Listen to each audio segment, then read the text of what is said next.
Hola, buenos días a todos. Muchísimas gracias por vuestro interés en participar en este webinario dedicado hoy a cómo organizar la logística internacional de la empresa. Tenemos con nosotros a parte del equipo de consultores, concretamente a Jesús Amusco de Caico y Karim Brook de Karim Brook Internacional. Y bueno, ellos nos van a comentar cuáles son las mejores formas de organizar la logística. Y si tenéis alguna duda, podéis utilizar la herramienta chat y al final de la sesión la resolverán. Karim, cuando quieras. Muchas gracias, Ana. Muchas gracias a Extenda por permitirme estar un día más con un webinario como sabéis, que tiene como título "Cómo organizar la logística internacional de mi empresa". Como os podéis imaginar, es imposible dar respuesta a esta pregunta en un webinario de 1 hora. Pero por lo menos la idea que tenemos es daros una serie de herramientas totalmente gratuitas que os pueden ser bastante útiles y también presentaros el programa de Extenda en materia de asesoramiento en logística internacional en el cual estamos colaborando.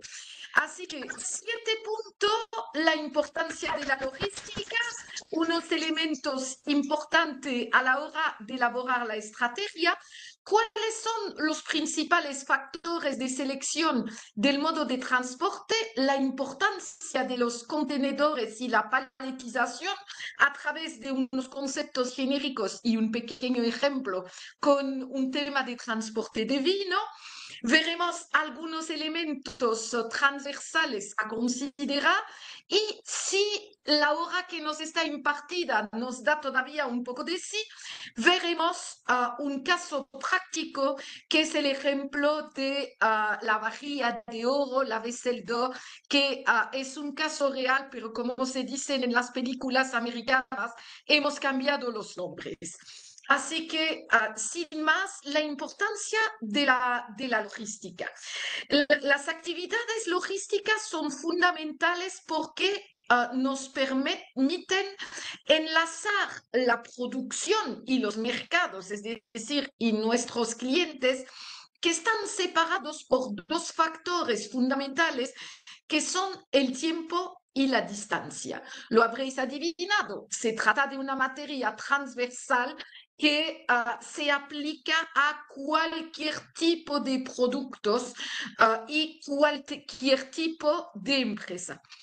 Si conseguimos gestionar la logística de forma óptima, vamos a poder, por una parte, aumentar nuestros márgenes de venta y, por otra parte, disminuir nuestros costes de comercialización con la condición de poder tener un mayor control de toda la operativa en beneficio, en realidad, del consumidor final de nuestro producto.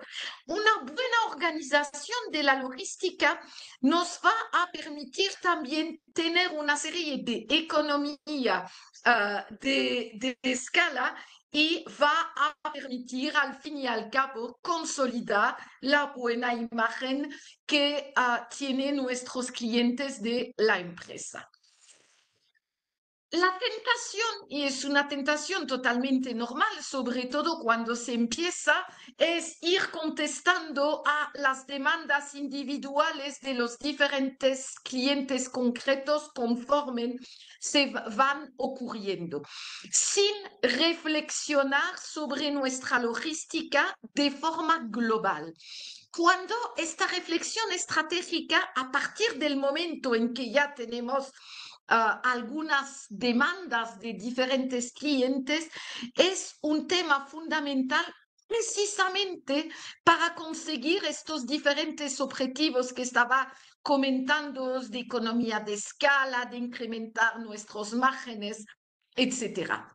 Ahora bien, todo este tema de la logística va a tener en realidad como poco 5 dimensiones diferentes que vamos a tener que encajar todas para obtener los resultados que queremos. ¿Por qué? Porque la logística desde el punto de vista estratégico, por supuesto, va a suponer toda la gestión de las mercancías que queremos llevar a nuestro cliente y el tema del transporte. Ahí vamos a tener que seleccionar el transporte más idóneo según una serie de criterios que iremos detallando un poco más tarde en esta presentación. Pero esto también implica una dimensión de gestión de nuestro inventario. Muy claro, ¿no? Para ir controlando lo que vaya saliendo de nuestra empresa y para también controlar no solamente las existencias que podemos tener en nuestros almacenes, sino el inventario de los productos semi-elaborado, terminado, de la materia prima que va entrando, etcétera. También vamos a tener, y lo habréis adivinado de lo que os he comentado ahora, que gestionar toda nuestra estructura productiva, haciendo la planificación, viendo un poco el tipo de instalación que tenemos y también la manipulación de los propios recursos, como os comentaba, que sean materias primas, productos semi-elaborados o este envío de los productos perfectamente terminados. Al margen de toda esta vertiente organizativa dentro y fuera de la empresa para poder llevar a cabo estos transportes de la forma mejor, hay también unos esfuerzos de comunicación e información que van a ser fundamental para la buena imagen precisamente de nuestra empresa. Gestión y comunicación, tanto como la empresa de transporte que vamos a ir seleccionando, como evidentemente con los clientes que están a la espera de los diferentes paquetes que les hemos enviado. Y toda esta organización, y si fuera posible, en el tiempo más real posible, va a condicionar el éxito o los problemas que podamos tener en la organización estratégica del transporte. ¿Qué estrategia podemos seguir? Yo os he puesto 4 ejemplos diferentes, pero los criterios que vamos a ir utilizando para ir dibujando nuestra estrategia básicamente va a depender, por supuesto, de nuestro tamaño, también del número de entrega por día, y lo habréis adivinado, por eso esta presentación está en el marco de Extenda, de los diferentes países a donde vamos a ir llevando nuestras diferentes entregas. Se suele utilizar la caracterización que aparece en esta pantalla y voy a empezar por la que está en la parte baja de esta diapositiva, es decir, una de las decisiones estratégicas puede ser externalizar toda nuestra logística. Esto, por supuesto, está bastante recomendado para las empresas que tengan pequeñas dimensiones, para permitirlas que se vayan centrando en su core business, en sus actividades centrales, y van delegando todo lo que son los aspectos. Ya no vamos a hablar de transporte, sino directamente de logística a una empresa especializada según los diferentes parámetros que le irá indicando. Y bueno, y después, si las empresas tienen un tamaño más importante, entonces iremos viendo según también tipo de almacenamiento que tiene la empresa, cómo va organizándose, cuáles son las herramientas de digitalización de todo su sistema, de control de almacenamiento, de control del transporte, de que pueda disponer esta empresa. Y esto evidentemente, como en muchos sectores y en muchas tareas estratégicas, va a depender en realidad de dos temas. Uno, el tamaño de la empresa y dos, cuáles son los recursos que la empresa está dispuesta a nivel interno a dedicar a toda esta organización estratégica de su transporte y logística.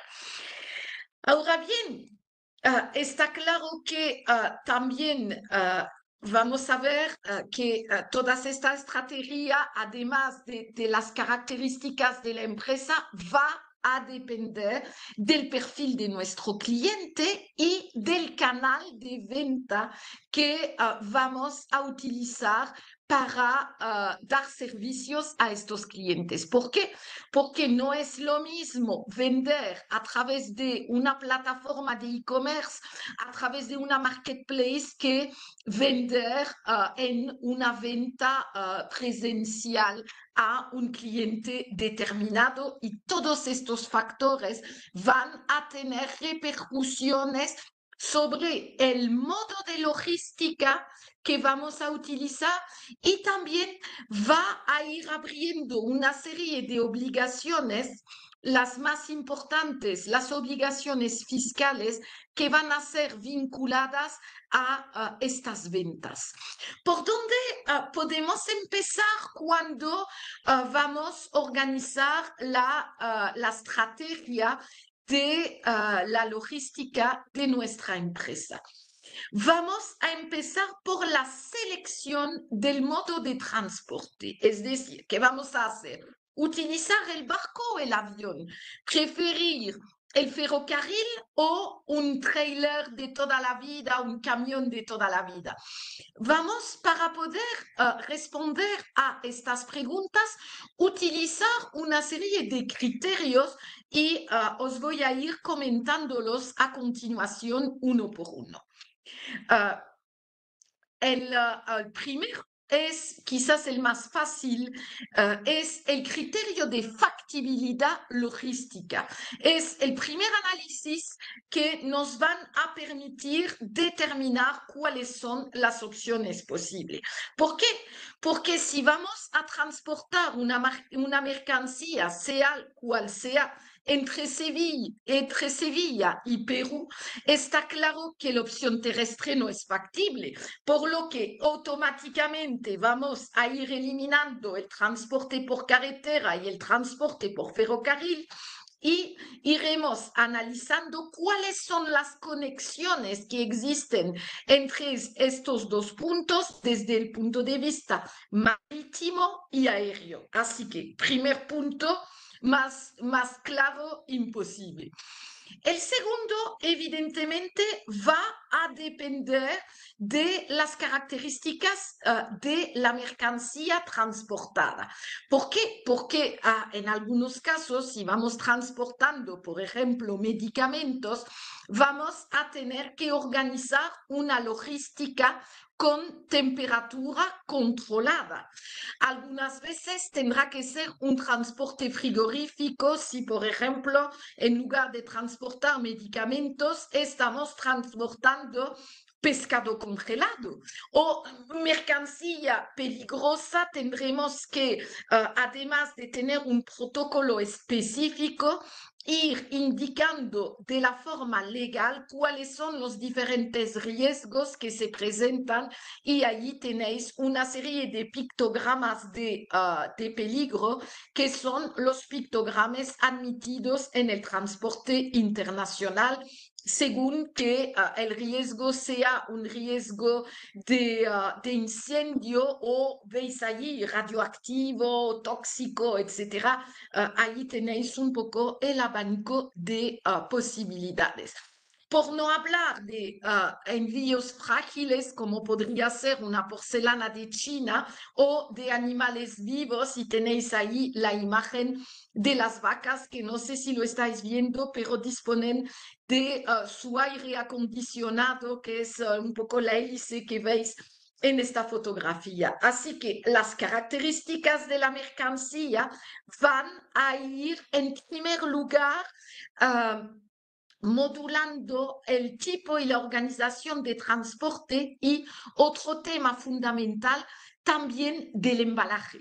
¿Por qué? Porque un embalaje bien hecho nos permitirá evitar una serie de accidentes precisamente en este transporte. El tercer factor que vamos a ir utilizando es el factor, y ahí tengo, o me vais a permitir un momentín, ya, el factor del valor de la mercancía. Es que los controles de la plataforma me impedían ver el título. Es decir, como os decía, el factor del valor de la mercancía. Y como podéis adivinar, no es lo mismo transportar unos diamantes que transportar bolsas de abono para la tierra. Es decir, que según el valor del kilo transportado, iremos viendo un transporte o el marítimo, que es en realidad el más barato por kilo transportado, o el envío aéreo, que es el más caro, pero al mismo tiempo posiblemente el mejor para este tipo de mercancía. Así que esto es otro de los criterios que vamos a tener en cuenta. Desde el punto de vista del valor de la mercancía, os he sacado unas características que me han parecido súper interesantes.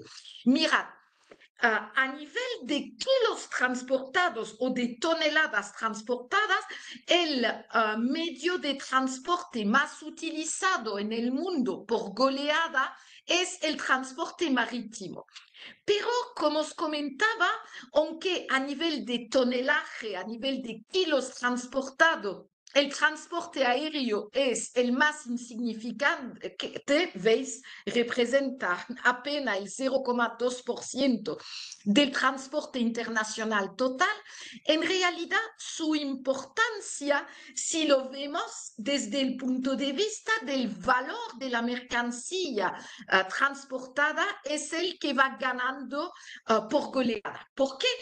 Porque veis que el valor total transportado de las cargas aéreas son 70% más valiosa de las transportadas por mar y 30 veces más valiosa que las transportadas por tierra. Así que allí también tenemos un criterio bastante indicativo para ver que si estamos transportando algo que pesa poco y tiene un valor muy importante, el medio de transporte idóneo va a ser, por supuesto, el transporte aéreo. El cuarto factor que vamos a tener en cuenta a la hora de ir seleccionando nuestro medio de transporte idóneo es el tiempo promedio de entrega, pero también que va a ser condicionado por las necesidades del cliente. ¿Por qué? Porque según el tipo de ventas, según el plazo pactado con el cliente, según que la venta sea una venta con un transporte puerta a puerta o sencillamente le dejamos la mercancía a disposición en el puerto de destino, esto también va a ir condicionando una serie de aspectos estratégicos a la hora de ir seleccionando el tipo de transporte, sabiendo que es el más lento, es el transporte marítimo y el más rápido, el aéreo, pero sabiendo que el único modo de transporte que se puede articular en un puerta a puerta, que es el modo, evidentemente, que tenemos que seleccionar si nos dedicamos a la venta online, es el tema del transporte por carretera, porque solo un camión o una furgoneta puede realizar este tipo de transporte. Y bueno, también vamos a tener que tener en cuenta la disposición del cliente o del vendedor. a pagar un sobrecoste. ¿Y qué hará que la disposición será del cliente o del vendedor? Primero, el tipo de venta, porque lo sabéis posiblemente en las ventas online. Normalmente el vendedor tiene que poner a disposición en el domicilio de su cliente la mercancía, pero recordáis cuando estamos comprando algún producto en una venta online, si venta habitual en 3 días lo tenemos en casa y posiblemente nos saldrá gratis, pero si queremos que sea un envío urgente, tendremos que pagar un pequeño sobrecoste que evidentemente va a ir condicionando esta organización de la logística del envío de este paquete concreto. Factor de estima de la carga. ¿Qué es eso? Esto es sencillamente la relación entre el volumen de la carga y su peso. Es decir, es el resultado de dividir los metros cúbicos de la carga por el peso total expresado normalmente en tonelada. De esta forma, vamos a poder determinar le ocupa una tonelada de una mercancía concreta. Aquí tenéis un par de ejemplos para que sea más fácil de entender. Si tenemos un factor de estima de 10, esto va a significar que nuestra carga es muy voluminosa, pero no pesa tanto. Al contrario, si tenemos un factor de estima del 0,10, estaremos en una mercancía mucho más pesada que voluminosa.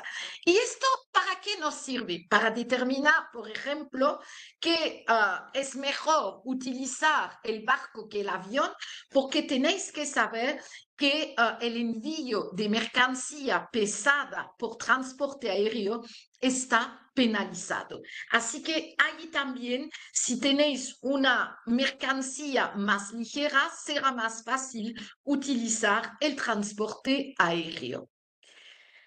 Así que, si tenemos evidentemente situaciones intermedias, en este caso habrá más afinidades con el transporte terrestre y este también se puede ir de esta forma determinando cuál va a ser el modo de transporte idóneo en función de esta mercancía determinada. Hay otros factores que van a determinar la elección de un tipo de transporte completo, como la fiabilidad. Es decir, la fiabilidad de nuestra empresa de transporte o de logística, que va a ocuparse perfectamente de todos los aspectos, no solamente del transporte en sí, sino de toda la documentación necesaria o que nos va a hacer hasta los trámites aduaneros, tanto para salir de la Unión Europea como para entrar en nuestro país de destino elegido. También la disponibilidad, es decir, hay tal modo de transporte que sale en 2 días, pero que es más caro, y otro que sale en 8 y que es bastante más barato. El tema del precio, y allí tenemos que ir diferenciando básicamente en lo que se llama full container load y less than container load, y recurrir al grupaje, es decir, a un tipo de transporte donde el contenedor va a ser ocupado por mercancías que tienen diferentes dueños, y el criterio básico que tener en cuenta en estos casos es que nuestra mercancía tenga 13 metros cúbicos o menos. Y a partir de este estándar, os digo, es un poco un estándar medio, vamos a considerar utilizar un grupaje para llevar a cabo nuestra logística.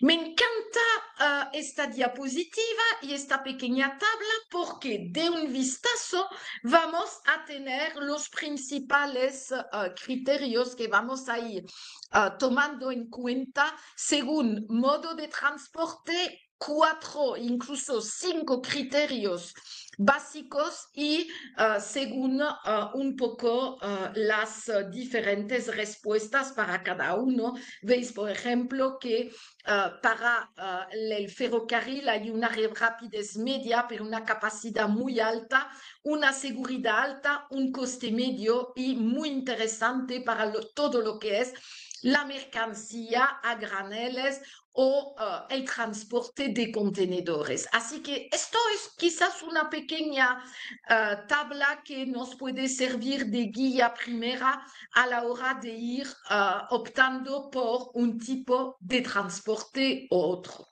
Pero elegir el tipo de transporte, lo sabemos, no es suficiente. También tenemos que tener en cuenta todo lo que es el tema de los contenedores y la paletización. Es decir, todo lo que es la estandarización de las unidades que utiliza en materia de transporte y logística. En realidad se trata de una idea sencilla y totalmente revolucionaria. ¿Por qué?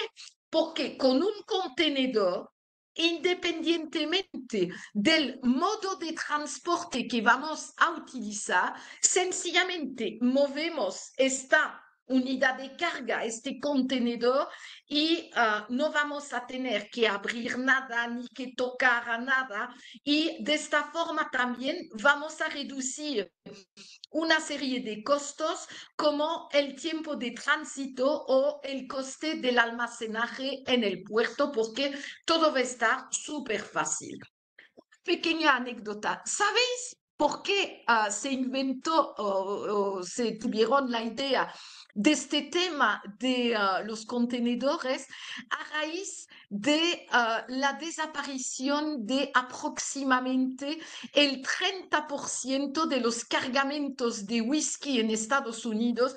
Porque claro, se iba pasando desde la salida de la fábrica de whisky las botellas a través de diferentes modos de transporte y cada paso veía desaparecer un par de cajas o un par de botellas según la sed de los diferentes intermediarios.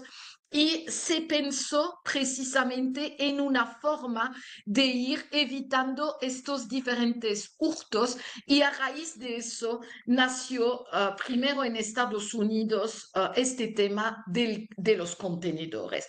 ¿Cuáles son los contenedores más utilizados? Ahí tenéis en esta foto unos diferentes ejemplos según nuevamente el tipo de mercancía utilizada. Ahí tenéis con modelos de contenedores a granel, de contenedores plegables, de cisterna para transporte de líquido, de contenedores de techo abierto por si la mercancía sobrepasa de la altura máxima, los isotérmicos y los iglú para, por supuesto, enfriar la carga a las temperaturas que requieren las mercancías que vayamos transportando.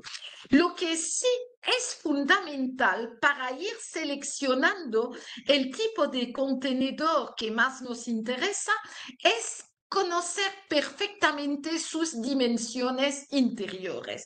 Allí os he puesto una serie de ejemplos que son los más típicos, que son las dimensiones interiores de los contenedores, perdón, de 20 pies, de 40 con el techo más alto, de 40 con este sistema de refrigeración que van a hacer variar considerablemente todos los factores, no solamente de dimensión, sino también de volumen y de carga neta máxima transportada.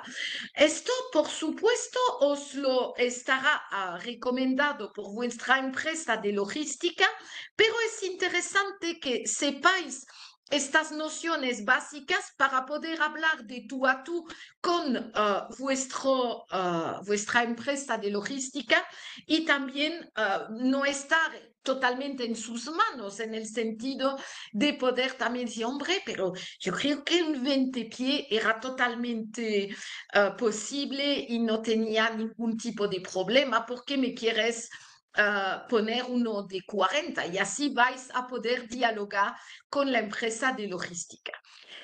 Al margen de los contenedores, fundamental también la forma de paletizar vuestros productos. Ahí os he puesto unas pequeñas imágenes de errores típicos de la paletización, en el sentido que, como veis, hay carga mayor, carga menor o carga irregular o inclinada en un sitio o en el otro, que provocan estas formas de paletización incorrectas, por supuesto, riesgos de daños a la mercancía durante el transporte de la misma. Pero el tema de la forma de paletizar nuevamente os va a poder hacer ganar o perder dinero. Os he puesto un ejemplo con un transporte de botellas de vino que me gustó mucho. Mirad ahí, tenemos 20 cajas de bases y 6 cajas de alto y tenemos 18 isopalet. Es decir, que en realidad vamos a tener estas más de 12.000 botellas de vino que vamos a poder ir transportando, sabiendo que el peso total es de aproximadamente 14 toneladas, que es la mitad del peso máximo permitido para un transporte por tráiler. Así que aparentemente vamos muy bien. Pero como veis en este pequeño dibujo, va a ser muy diferente de si podemos tener una paletización frontal o una paletización semilateral, es decir, la posibilidad de poner estos palets de una forma tanto por lo largo como por el ancho de nuestros isopalet. Y como podéis ver en este pequeño dibujillo, si vuestra empresa de logística os permite un transporte y una paletización de todo semilateral, vais a poder transportar un isopalet suplementario, es decir, vais a tener en la organización de vuestra logística un beneficio del 12,5%, es decir, en realidad un abaratamiento de vuestros costes de transporte, nada más que en poniendo bien la carga. Y cuando digo bien, entre comillas, es lo que os quería enseñar, es decir, esta posibilidad en el trailer seleccionado de dar la vuelta a nuestros isopalet para ponerlos de forma semilateral, como indicado en este dibujo. ¿Qué pasa con los contenedores de 40 pies? Ahí lo veis, vais a tener la posibilidad de poner 2 isopales suplementarios. Nuevamente vais a tener la posibilidad de obtener un beneficio suplementario en vuestra logística, nada más que conociendo la forma óptima de poder entrar todas estos palets de vino de forma optimizada, es decir, en este caso, de forma semilateral, que sea en un contenedor o un trailer, recordáis, la unidad va a ser la misma. Así que esto para llamar vuestra atención sobre la importancia de verlo de una forma con todas las posibilidades que ofrecen estos contenedores, según, recordáis siempre, según las dimensiones interiores del mismo. Pero hay más elementos transversales a considerar en materia de logística y allí os he puesto algunos en esta diapositivas, pero vamos a ir concretando. Por supuesto, los precios de venta de exportación. Por supuesto, igualmente, todo lo que es la fiscalidad internacional asociada a la logística y, como os he comentado con anterioridad, también el hecho que estemos hablando de venta online o no. Allí hay elementos de fiscalidad, concretamente de aplicación del IVA, que han cambiado muchísimo desde julio de 2021 y que va a repercutir sobre todas vuestras operaciones de ventas online.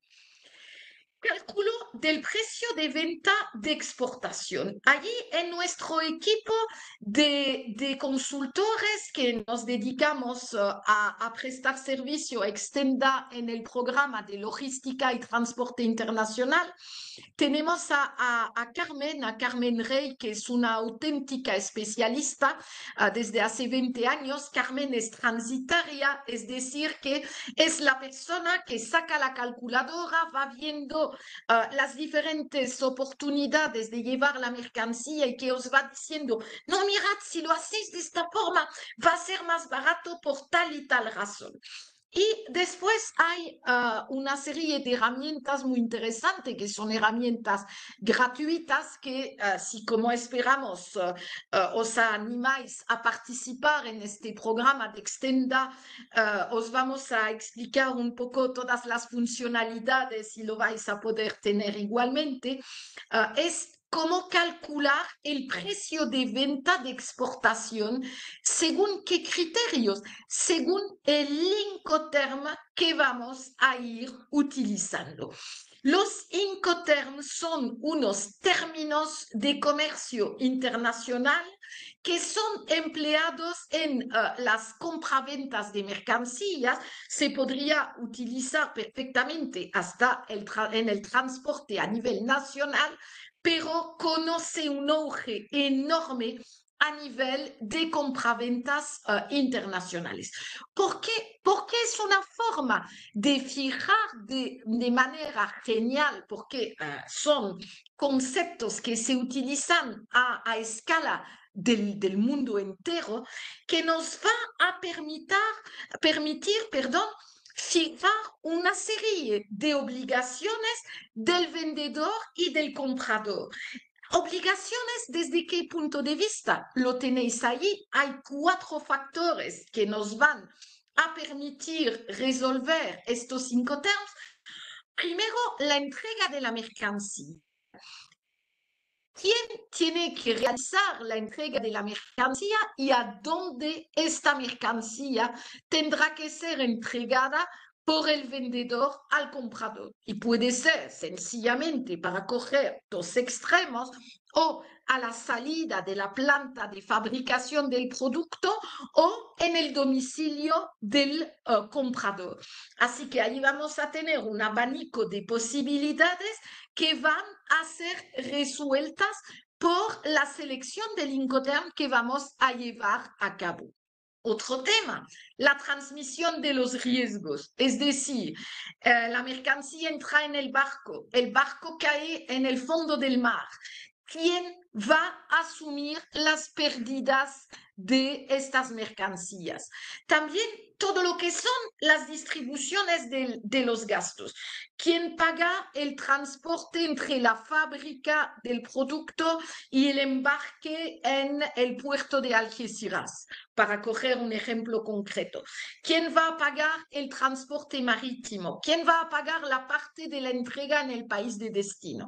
Todos estos elementos y además, ¿quién va a pagar a la gente de aduana? En el equipo también tenemos un agente de aduana que es Jesús Ambrusco, que es una persona que está habilitada a hacer todos los trámites aduaneros, tanto de salida del territorio aduanero europeo, porque ya sabéis, estamos dentro de Europa y todos estos trámites aduaneros desde hace unos 20 años o más ya no se ejecutan a nivel de España, sino a nivel de los puntos de salida de la Unión Europea.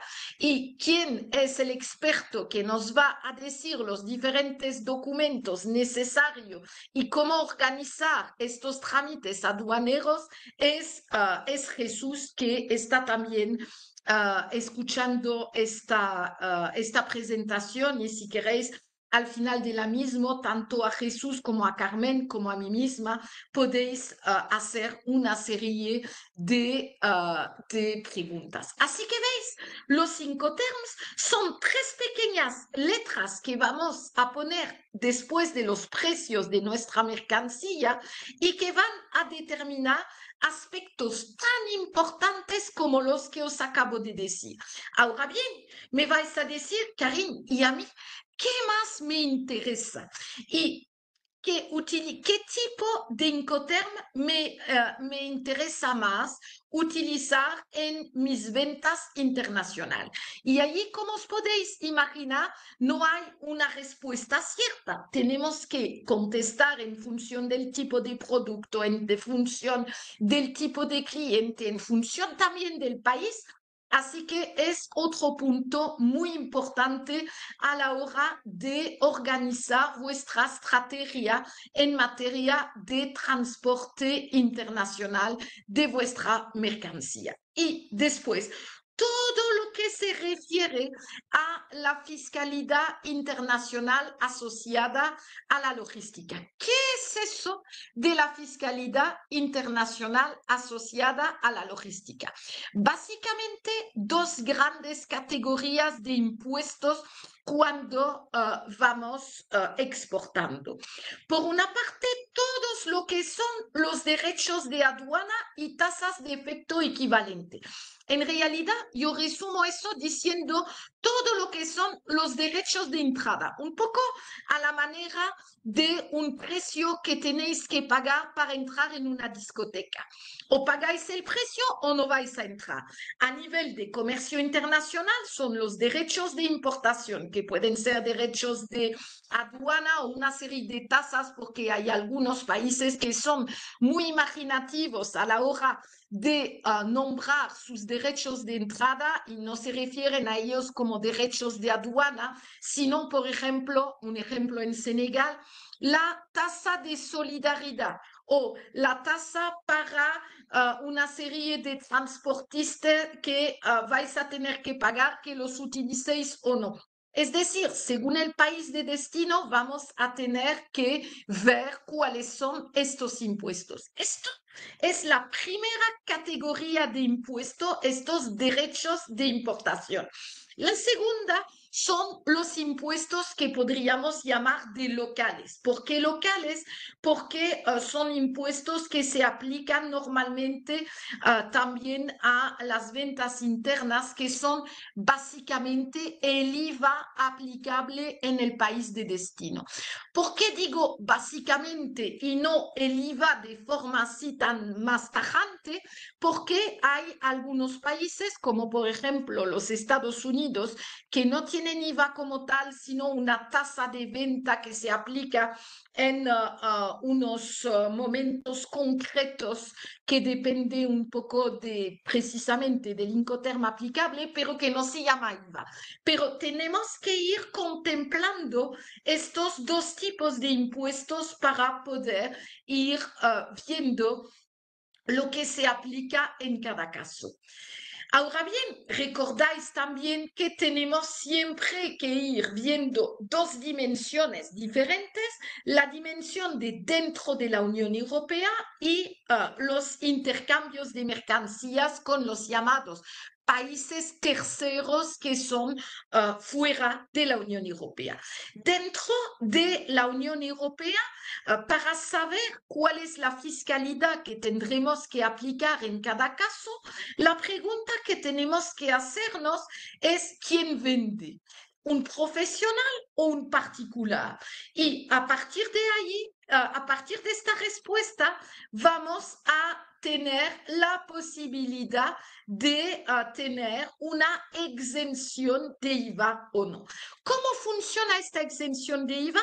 La exención de IVA de las ventas dentro de la Unión Europea es aplicable exclusivamente en las ventas B2B, es decir, en las ventas entre profesionales que tengan lo que se llama concretamente un NIF IVA, es decir, que se hayan dado de alta en un registro que se llama Registro de Operadores Intracomunitaria y además tengan una prueba del transporte, es decir, la prueba de que la mercancía haya salido efectivamente de España.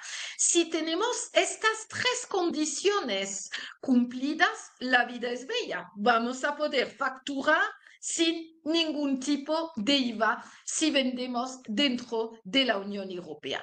Ahora bien, recordáis lo que os he dicho.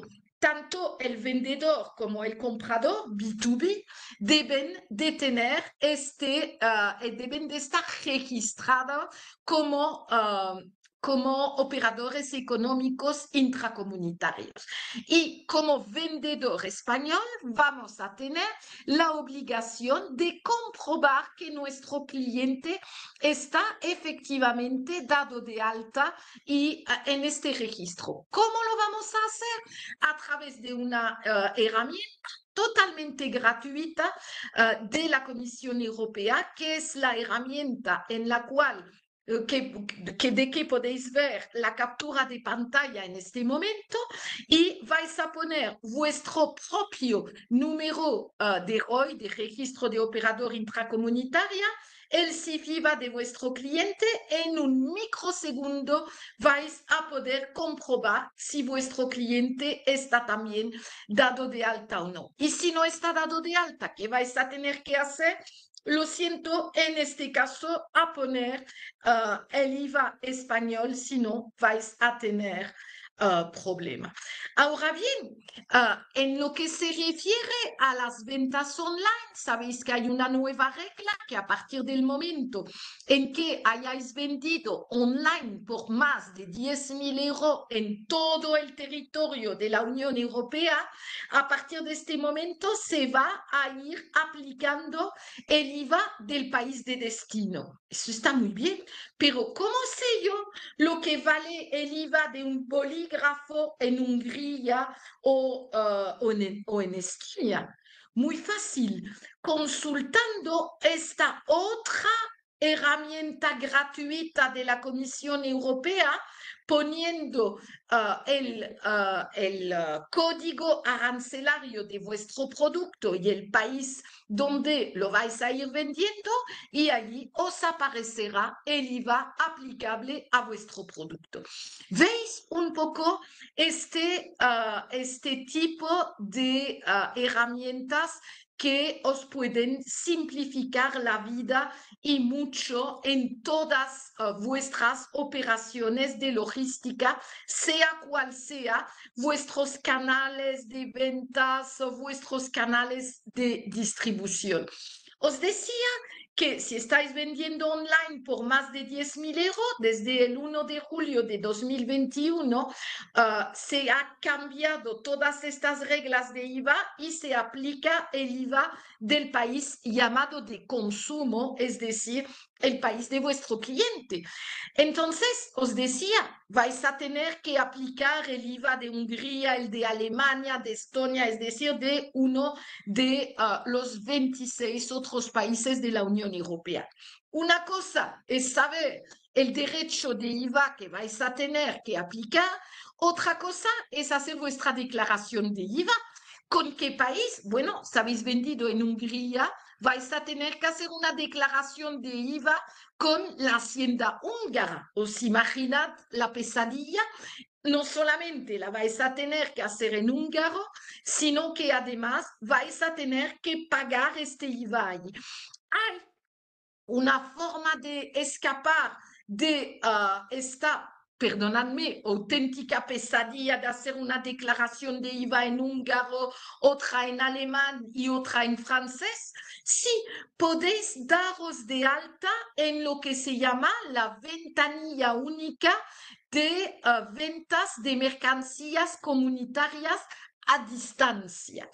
Y este nombre kilométrico os va a facilitar la vida de una forma brutal porque dándoos de alta en la propia hacienda española, sencillamente vais diciendo, bueno, este mes he tenido 3.000 euros de venta de tal producto en Hungría, 2.500 de tal otro en Alemania, 15.000 en Bélgica y todo eso lo vais poniendo en vuestra declaración, ingresáis a la hacienda española todo el IVA de los 27 países, si habéis vendido en los 27 países de la Unión Europea, y es la propia hacienda española que va distribuyendo el dinero recaudado entre las diferentes haciendas europeas. ¿Veis la genialidad?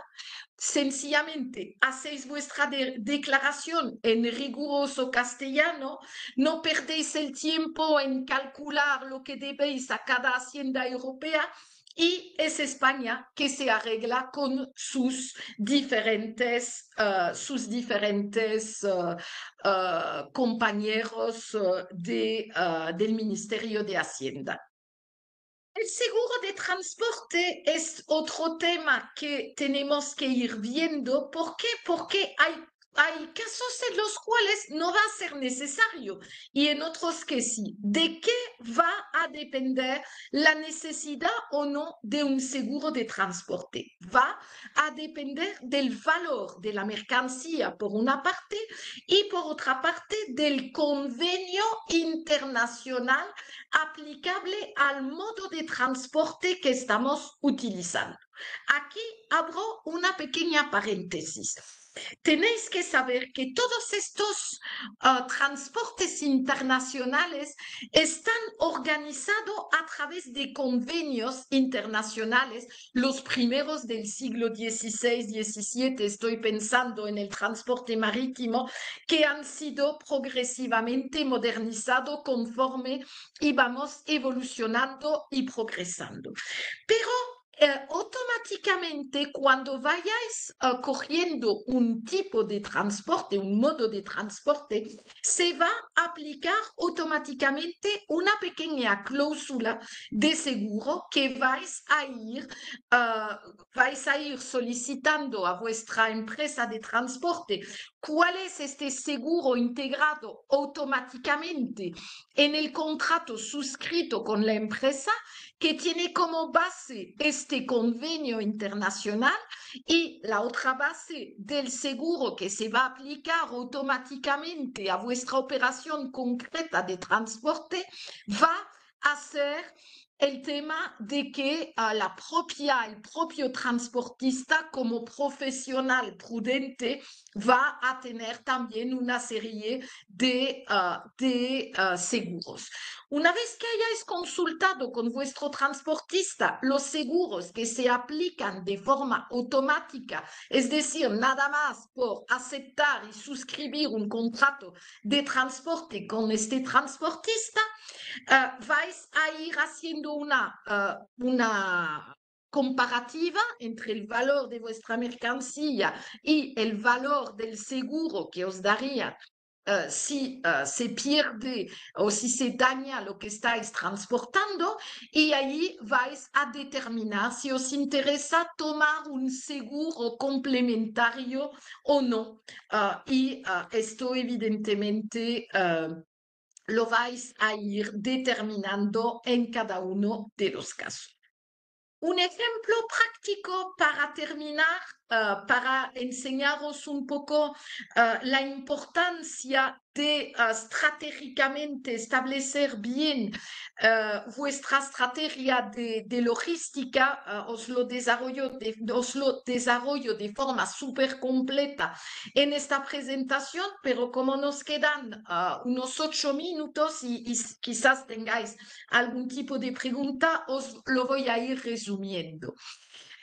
El nombre, por supuesto, ha sido cambiado por razones de confidencialidad evidente, pero una empresa de Sevilla que se llama La Vajilla de Oro, la Vaisselle d'Or, se dedica a la compraventa de porcelana a través de una página web. Esta porcelana viene de China, entra dentro de la Unión Europea y después, como conocéis el gusto de los ingleses, perdón, por la tacita de té y la porcelana inglesa y también de otros países, tienen muchísimos compradores en Reino Unido. ¿Y qué está pasando? Está pasando que para entrar en el territorio aduanero europeo y estar en el depósito que la empresa tiene en Sevilla, la empresa tiene que pagar una serie de derechos de aduana, pero derechos de aduana agravado, es decir, que se aplica a la porcelana china lo que se llama técnicamente unos derechos antidumping. ¿Qué es eso? Es un suplemento de derechos de aduana porque la porcelana ha sido fabricada en China y que se quiere proteger a las empresas fabricantes de porcelana que hay en la Unión Europea. Moraleja, si la porcelana viniese de, por ejemplo, de Estados Unidos, pagaría solamente un derecho de aduana del 9%, pero a ser de origen china, vamos a tener un recargo de derechos de importación llamado derechos antidumping, agarrémonos del 36%. Es decir, esta empresa de Sevilla pagaba 36 más 9, 45% de derecho de entrada para entrar su porcelana dentro del territorio aduanero europeo. Y cuando vendía a Reino Unido, ya volvía a pagar una serie de derechos que era del mismo tipo, 9 más 36. Entonces, lo que recomendamos a esta empresa es la utilización de un depósito aduanero, es decir, no entrar toda la mercancía que viene de China dentro del territorio aduanero europeo, entra solamente la mercancía que se vende a los clientes europeos y hacer la modificación, es decir, abrían los contenedores, ponían un paquetito muy bonito, un lacito, etcétera, y lo limpiaba muy bien para evidentemente incrementar el precio de forma correspondiente, y al estar en este depósito aduanero podían reexportar directamente a Reino Unido sin haber pagado estos 45% de derechos de aduana para entrar en la Unión Europea. Es decir, que se fueron ahorrando un 45% de derechos de aduana para utilizando este depósito aduanero en lugar de entrar la mercancía, 45%, después ir a Reino Unido y volver a pagar otro 45%. ¿Veis un poco cómo hemos conseguido que la empresa ahorre dinero? Es un ejemplo. Evidentemente, cada empresa es un mundo según los diferentes factores que os he ido comentando a lo largo de esta sesión. Así que, ¿qué os pedimos? Que entréis en este programa de logística y transporte internacional. Vais a tenernos a todo el equipo a vuestra disposición. Ana Moreno es la responsable en Extenda de este programa que también nos puede dar un montón de información. ¿Y cuál es la buena noticia para vosotros?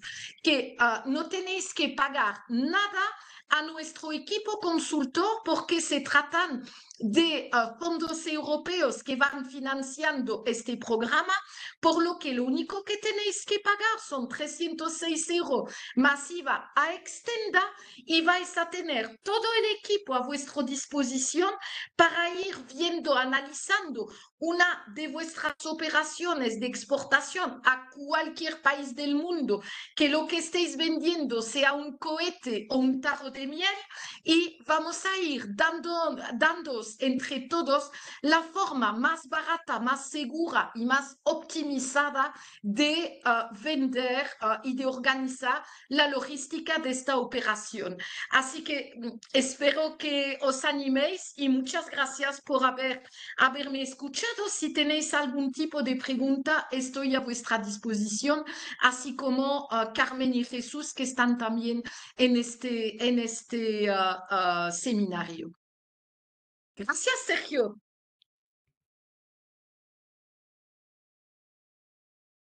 Muchas gracias, Karin.